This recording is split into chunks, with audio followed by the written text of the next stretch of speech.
में गिराती है।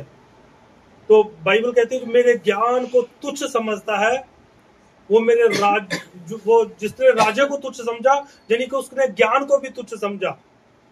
और जिसने ज्ञान को तुच्छ समझा तो वो जाहिर सी बात है वो प्रजा नाश हो जाती है। Hallelujah, hallelujah. इसलिए परमेश्वर हमें क्या देता है? राजा देता है। और वो राजा कौन होता है? जिसके पास ज्ञान होता है, और जिसके पास ज्ञान होता है उसके पास प्रजा होती है, जैसे तुम और हम लोग हैं। Hallelujah, hallelujah. प्रजा कौन है? जो सुनने वाले हैं। राजा कौन है? सुनाने वाला। हालेलुया। पर जिसने राजा को तुच्छ समझा, जिसने राजा के ज्ञान को तुच्छ समझा, उसने परमेश्वर के ज्ञान को तुच्छ समझा। बाइबल कहती है मेरे ज्ञान के घटी के कारण मेरी प्रजा नाश हो गई। आज बहुत से लोग इस काम से सुनते इस काम से निकाल देते हैं।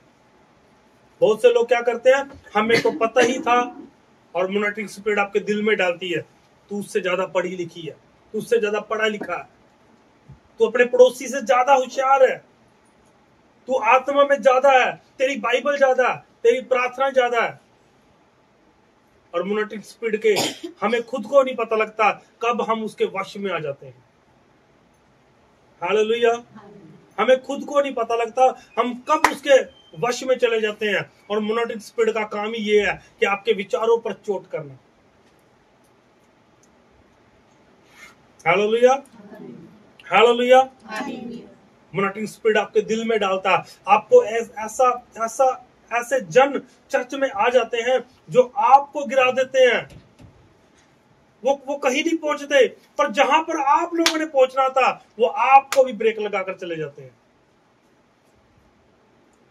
वो क्या करते हैं? मोनेटिक स्पिरिट उनके दिल में क्या डालता है? ये देख तेरा पास्टर कैसा है, तेरे पास्टर के पास वो क्वालिटी नहीं है, देख इसका गुस्सा खतरनाक है, और ये ऐसे बात करता है, ये ऐसे बोलता है, ये वहां पर होता है। हालेलुया। और जैसे ही मोनेटिक स्पिरिट ने आपने उसके बीच में यस की, हाँ तू सही कह रही है, और आप जस्ट उसी सेकंड में आप उस मोनेटिक स्पिरिट की एक बाउंडेशन में आ गए हो, आप पकड़े गए हो, आपने मौका दिया, आपने एक्सेस दे दिया उसको कि आपके जीवन में वो काम कर सके। इसलिए बाइबल कहती है वचन सुनाने वाले दुगने आदर के योग्य है। अपने दास की कभी चुगली निंदा का हिस्सेदार मत बनना। अपने दास की दासी की चुगली निंदा के हिस्सेदार मत बनना। अगर कोई कहे कुछ भी उसे कहना स्टॉप योर माउथ। हम अगर सुनो ना, वहां पर खड़ो ना। बाइबल कहती है इन चीजों से भागो। हालेलुया। और जो हाँ में हार लाता है वो मोनेटिक स्पिरिट में क्या आ जाए? वो उसके कब्जे में आ चुका है। क्योंकि वो कौन है? वो स्पिरिट काम कर रही है। और स्पिरिट ने गिराने के लिए, इजबल ने क्या काम किया? इजबल ने गिराने के लिए ये प्लान आपके लिए ठहराए हैं। और जो आत्मा में कमजोर है वो पकड़ा जाएगा। जो आत्मा में कमजोर है वो क्या होगा? वो ग्रिप किया जाएगा, पकड़ा जाएगा, कैप्चर हो जाएगा। और बाइबल कहती है जो मेरे दास को छेड़ेगा वो मेरी आंख में उंगल मारने के समान है। हालेलुया। दास छोटा हो बड़ा हो, किसी के पास नॉलेज हो या ना हो, पर वो दास है तो वो दुगने आदर का योग्य है बस। हालेलुया। कोई भी हो, बाइबल कहती है उसके विरुद्ध कोई शब्द मत बोलना। हालेलुया। बाइबल कहती है कि जैसा तुम बीजोगे वैसा ही तो काटोगे। अगर तुम अपने दास के प्रति कुछ ऐसी बातें घड़ोगे, ऐसी बातें करोगे, तो तुम्हारे लिए भी तो ऐसे किया जाएगा। हालेलुया। और होशे कह रहा कि मैं प्रॉफिट हूं, क्योंकि सभी को पता होशे एक बड़ा भविष्यवक्ता था। अगर हम बाइबल पढ़ते हैं तो बाइबल में देखते हैं होशे सबसे बड़ा भविष्यवक्ता था। कभी भी प्रॉफिट को मारना हो तो वो प्रॉफिट हमेशा दिन में नहीं मारा जाएगा और रात को मारा जाएगा। हालेलुया। और आप किसके पास आए हो? Is a profit ministries. Hallelujah. और होशे को परमेश्वर ने कहा कि जा तू एक वेश्या के साथ शादी कर। अब होशे प्रॉफिट था, करेगा या नहीं करेगा? Hallelujah, hallelujah. और बहुत सी मिनिस्ट्री बातें बनाती है, और बाइबल कहती है परमेश्वर ने होशे से कहा जा तू एक वेश्या के साथ मैरिज कर। Hallelujah, hallelujah. हालेलुया। आप बाइबल निकालें, सब जन बाइबल खोलें।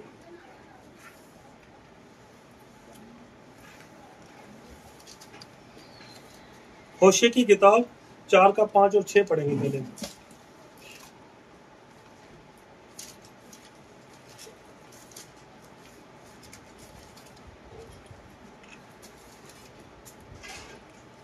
लिखा है, होशे 4 का 5 और 6 पढ़ेंगे। उसमें लिखा है तू दिन दोपहरी ठोकर खाएगा। हालेलुया। तू दिन दोपहरी ठोकर खाएगा और रात को भविष्यता भी तेरे साथ ठोकर खाएगा। कब खाएगा? रात को, रात को। और मैं तेरी माता को नाश करूंगा। हालेलुया।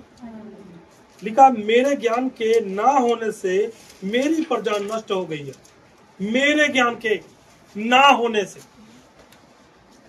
परमेश्वर का ज्ञान सीधा प्रकट होने से रहा। परमेश्वर का ज्ञान ही लेना है तो कहीं जाना पड़ेगा हमें, किसी चर्च में, किसी प्रॉफिट के पास जाना पड़ेगा।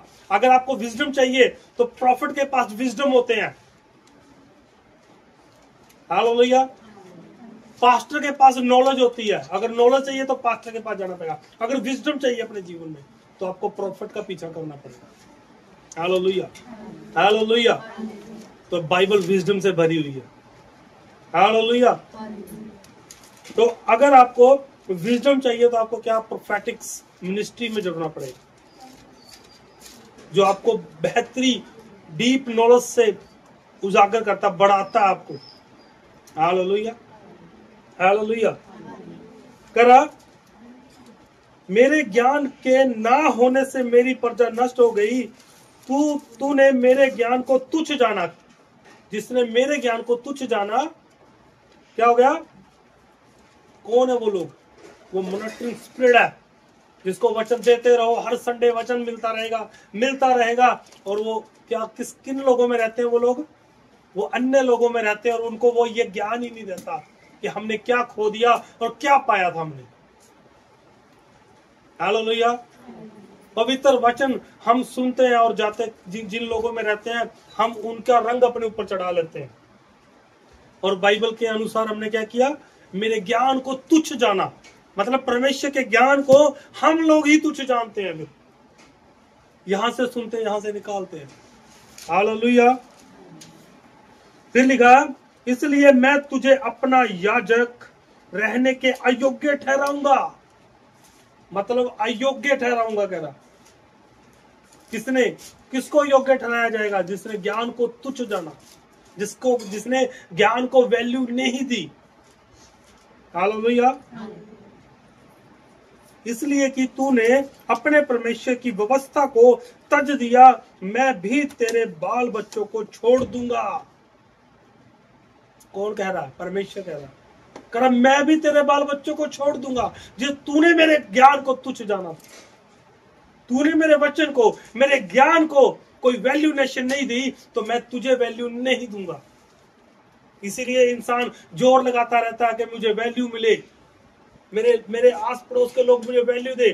जैसे कि आपने यूना नबी को देखा, वो खुद टेंशन बन गया था वो। हालेलुया। उसने किसकी आवाज सुनी? हालेलुया। उसने इस कान की आवाज सुनी तो तरशीश को गया। इस कान की आवाज सुनता तो कहां पर जाता? वो बच जाता। आज बहुत से लोग इस कान की आवाज सुनते हैं। कौन से कान की? जो अच्छा सुनना पसंद करता है बस। हालेलुया। इसलिए परमेश्वर ने 2 कान दिए हैं। एक कान वो सिर्फ तुम्हारे लिए है। हालेलुया। और उस कान की आवाज को सुना और वो तरशीश को गया। और आगे आपको पता ही है, पानी में गया तो पानी भी टेंशन ले गया, तूफान आ गया। जिनके बीच में रहा उनके ऊपर भी टेंशन बन गई। कश्ती पर गया, कश्ती के जो लोग थे, मछुआरे थे, उनके ऊपर भी टेंशन परेशानी खड़ी हो गई। अरे भाई किसका पाप आज आ गया हमारे ऊपर, जो तूफान आ गया। और उन्होंने पर्ची डाली, गुनाह डाला, और नाम किसका निकला? योना का। वो खुद बोल रहा था, अरे मुझे पानी में गिरा दो, मैं ही हूं यहोवा से जो फिरा हूं, कह रहा यार मैं ही हूं जिसने उस यहोवा की आवाज को तुच्छ जाना। हालेलुया। मछली जैसे ही पानी में गिरा, मछली ने पेट में ले लिया अपने, और उसका भी पेट खराब हो गया। हालेलुया। उसका भी पेट खराब हो गया, और मछली ने क्या किया? जहां पर उसने जाना था वहीं पर जाकर उसको उड़ेल दिया, वॉमिटिंग कर दी उसने। हालेलुया। तो जो इंसान परमेश्वर के वचन को तुच्छ जानता है, वो अपने नाती पोते, आस पड़ोस, रिश्तेदारों में, दोस्तों में, सर्कल में, अपने नगर में वो खुद परेशानी बन जाता है। Hallelujah, hallelujah. इसलिए बाइबल कहती है, मेरे वचन पर कान लगा, कहना मेरा वचन तेरे पांवों के लिए ज्योति ठहरेगा, कि तू ठोकर ना खाएगा फिर। हालेलुया। इसलिए हमें क्या करना? हमने वचन को सुनना और पकड़ के रखना है। हम सभी एतवार को आते हैं और सुनते हैं, और सुनने के बाद अगर हम अब संडे को हम नहा लिए, संडे को हम नहा लिए हैं, और नहाने के बाद नलाई दलाई सूरनी चीकड़ में कैसे जा सकती है? Hallelujah, hallelujah. क्योंकि वचन ने हमें क्या किया? क्लीन कर दिया, साफ कर दिया। मैंने आपको पिछले संडे सिखाया था कि एक स्पिरिट होती है जो अनक्लीन स्पिरिट, जो इंसान को विचारों से अनक्लीन करता है। गंदा विचार माइंड के ऊपर चोट करती है। वो किसी का भी भला नहीं सोचेगा, वो हर एक इंसान के लिए गलत, उसको मारने की प्लान, उससे जेलसी का प्लान, उसके पास ये है, उसके पास ये है, उससे जेलसी करने की अनक्लीन स्पिरिट की निशानी है। उसको नहाना पसंद नहीं, उसको प्रकाश पसंद नहीं, अंधेरा कर लेना घर में, उसको वचन से भाजना, वचन से दूरी रखना, चर्च से दूरी रखना, ये अनक्लीन स्पिरिट की निशानी है। हालेलुया। आप जितना मर्जी उसको कह दो कि आप फास्टिंग रखा करो, आप प्रार्थना में जाया करो, वो नहीं जाएगा। क्योंकि उसके अंदर कौन है? मोनोटोनिक स्पिरिट, जो अनक्लीन काम कर रही है। वो उसका वस्त्र नहीं धोने दे रही। बाइबल में लिखा कि जो अपना वस्त्र मेमने के लहू से धोएगा वो बचा लिया जाएगा, छोड़ दिया जाएगा, लिखा उसको। हालेलुया। वो मतलब ये आत्मा का वस्त्र गंदा हो चुका है, और इसको अनक्लीन करने के लिए क्या है? पवित्र ब्लड, जो यीशु मसीह का ब्लड है। लिखा अति पवित्र परमेश्वर, उसका ब्लड जब हमारे वस्त्र के ऊपर आएगा तो हम भी पवित्र हो जाएंगे। हालेलुया। तभी तो बाइबल में लिखा, पापियों को धर्मियों से क्या वास्ता, और धर्मियों को पापियों से क्या वास्ता। आप परमेश्वर के प्रकाश को जानते हो, आप फिर उन्हीं लोगों में बैठ जाते हो, और आपका प्रकाश उनके ऊपर तो चमका ही नहीं, उनकी बातें आपके ऊपर चमकी, फायदा क्या? Hallelujah, hallelujah. इसलिए परमेश्वर का वचन क्या कहता है कि मेरे ज्ञान को तुच्छ जाना, इसलिए मैं तुझे अपना याजक रहने के अयोग्य, अयोग ना कि योग्य लिखा, अयोग्य ठहराया। हालेलुया। इसलिए कि तूने अपने परमेश्वर की व्यवस्था को तज दिया, मैं भी तेरे बाल बच्चों को छोड़ दूंगा। अब तुम जितना मर्जी प्रेयर कर लो, मेरे बच्चों के लिए ये करना प्रभु, मेरे बच्चों के लिए ये करना। बाइबल कहती मैं तेरे बच्चों को छोड़ दूंगा। जो वचन को प्यार नहीं करेगा वो कितना जोर लगाएगा? अपना लगा ले। हालेलुया। इसलिए मैं कहता हूं कि परमेश्वर से मांगा करो, हे प्रभु मेरे ऊपर प्रकाशनों की नदी को बहा दे। जब तक तुम मांगोगे नहीं, मैं जितना मर्जी डीप लेकर आ जाऊं, आपको नहीं समझ लगने की, आपके ऊपर से उठ जाएगा। जब उपजाऊ मिट्टी होगी तो बीज फल लेकर आएगा। आप तैयार हो वचन लेने के लिए, तभी तो ये वचन आप ग्रहण कर पाओगे। अगर नहीं कर पाओगे तो वो फल नहीं आएगा। इसीलिए कहते हैं भाई 2 घंटे पहले आया करो, घंटा पहले आ जाया करो, ताकि आप वचन के साथ साथ वर्शिप में ध्यान लगाएं और अपने आप को तैयार करें। ये मिट्टी उपजाऊ हो जाए, नरम हो जाए, ताकि ये बीज जाए और फल लेकर आए। पर ऐसा नहीं है। किसे भी आप देखना किसान को, ऐसे नहीं है वो सीधे बीज ले आया घर से और वो बीजना शुरू कर देता, नहीं।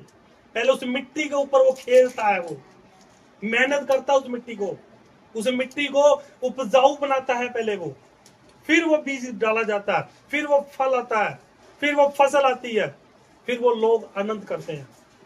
और हम लोग सीधा वचन सुनते हैं, नहीं, कोई फायदा नहीं है, आपके ऊपर से उड़ेगा, क्योंकि ये पत्थर हो चुकी है मिट्टी। और इसको मिट्टी को नरम करने के लिए आपको वर्शिप में जाना पड़ेगा। वर्शिप करोगे तो नरम होगा, मन पिघलेगा, कायल होगा मन, लोगों को माफ करोगे, दुश्मनों को माफ करोगे, तो फिर ये वचन आपके अंदर काम करेगा।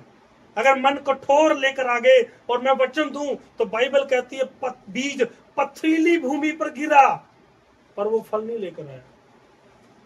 हालेलुया। आप सीधा आए, बैठ गए और वचन चल रहा है, लेट तुम आए हो, चर्च का टाइम है, लेट आए हो और तैयारी आपने की नहीं है, और वचन आप सुन रहे हो, आप मेरे सामने हाजिरी लगा रहे हो, और खुदा ने आपको रिजेक्ट कर दिया। मेरे सामने आप बैठे हो, मैं कह सकता हूं तुम आए थे, और प्रभु कहता मैं नहीं जानता तुमने। हालेलुया। इसलिए आपको अपने आप को पूरे दिल से प्रभु से प्यार करना पड़ेगा। आप मेरे लिए नहीं, परमेश्वर के लिए आना पड़ेगा भाई। मुझे दिखाने से आपको कुछ नहीं मिलना पड़ा, मेरे आगे आपसे मैं आपको कुछ नहीं दे सकता, आपको देने वाला खुदा, और खुदा के साथ ही आपकी वफादारी नहीं है। तुम बताओ, आप खुदा को बड़ा नहीं समझ रहे, आप मुझको बड़ा समझ रहे हो, आप मुझे खुश कर रहे हो, खुदा को करो भाई। हालेलुया। अब इसलिए मैं कहता हूं हर चर्च में यह सिखाया जाता है कि आपकी वर्शिप में पहला कदम होना चाहिए। पहले आप सब रल के वर्शिप करो, आराधना करो, ताकि उस परमेश्वर की हजूरी उतरे और आपका जो पत्थर मन है वो नरम हो जाए। आप दुश्मन को माफ करो। जब तक तुम खुद माफ नहीं करोगे तो प्रभु तुम्हारे गुनाहों को कैसे माफ कर देगा? बाइबल में लिखा ना, कर मैं अपने विरोधियों को क्षमा करता हूं, तू भी मुझे क्षमा कर। तो तभी तो क्षमा होगे जब तुम मन को कायल करोगे या बैठोगे जब आकर। हालेलुया। रूल रेगुलेशन के बिना कुछ नहीं सीख सकते आप, रूल रेगुलेशन के बिना कुछ नहीं हम पा सकते। जब तक ये जो मिनिस्ट्रीज है ना, जो प्रोफेटिक मिनिस्ट्री होती है, वहां पर रूल के अनुसार चलना पड़ता है, फिर आप ग्रो करते हो। अगर आप अपने छोटे बच्चे को स्कूल लगाते हो और उसको आप 8 बजे की जगह 9 बजे भेज रहे हो, ऐसा चल सकता? बताइए मुझे। पहली बात तो चलेगा ही नहीं। हालेलुया। तो चर्च को आपने इतना छोटा बना लिया, अपनी मर्जी से चर्च में एंट्री करते हो। अगर आप लोगों को डिपो पे कनक मिलनी होती ना, आपको पता होता 2-2 घंटे धूप में खड़े होते लोग। मैंने देखा मिनिस्ट्री के लोगों को, मैंने देखा चर्च के लोगों को, कोई छां नहीं होती वहां पर, सड़कों पे ऐसे खड़े होते बुरी तरह कि कनक लेके ही जानी है, चाहे 2 घंटे लग जाए, शाम को कनक मिलती। 2 घंटे बाद तो पर्ची मिलती है, फिर उसके बाद 2 घंटे बाद कोई राशन मिलेगा आपको, और तब हमें महसूस नहीं होता कि हम गर्मी में खड़े हैं। पर परमेश्वर के वचन के लिए आपको गर्मी लगती है।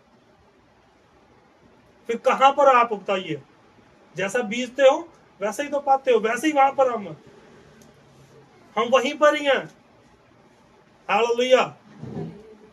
परमेश्वर आपको बढ़ा सकता है, एक दिन में बढ़ा सकता है, और वो तुम्हारे ही मन के कठोर होने के कारण तुम्हें नहीं बढ़ाता। क्यों नहीं बढ़ाता? क्योंकि तुम अपने मन में पत्थर हो चुके हो। तुम मुझे जानते हो, मैं तुम्हें जानता हूं। पर जब प्रभु कहता करा मैं तुम्हारे मनों को जांचने वाला परमेश्वर हूं, और तुम उसी को तुच्छ जानते हो, उसके ज्ञान को तुच्छ जानते हो, तो कह रहा मेरा हाथ तुम्हारे ऊपर से हट चुका है। एक जगह पे लिखा, जिंदे यहोवा के हाथ में पड़ना भयानक बात है। तो हमें पता ही नहीं है कि हमें कोई मॉनिटर कर रहा है, हमें कोई स्पिरिट मॉनिटर कर रही है, हमें कोई चला रहा है। Hallelujah, hallelujah. और हम अपनी मर्जी से चर्च में जा रहे हैं, कोई बात नहीं। तो ये भाई, ये चर्च है, ये जीवित परमेश्वर का घर है, ये कोई ऐसा वगैरह वगैरह घर नहीं है, ये परमेश्वर का घर है। जब तक आप इस चीज को नहीं समझ पाओगे आप ब्लेस नहीं हो सकते भाई, आप बरकत नहीं पा सकते। बरकत आएगी खत्म हो जाएगी, बरकत आएगी फिर ऐसे ही चलता रहेगा। अगर आप ही इन्हीं चीजों में खुश है तो परमेश्वर भी आपको अमीर नहीं कर सकता। जब तक आप खुदा को, बाइबल कहती है मुझे ठगते हैं, तो हम ठगने वाले हैं लोग, परमेश्वर को भी नहीं छोड़ते हम। हालेलुया। हम अपनी मर्जी से प्रभु के घर में जा रहे हैं, और ये एक बार नहीं है, पता नहीं कितनी बार खड़े कर करके भी सिखा दिया, बैठा कर भी सिखा दिया, सबको आंखों में आंखें डाल के बात करते हैं, तब भी लोग मेरी आंखों में डाल के हाँ भरते हैं।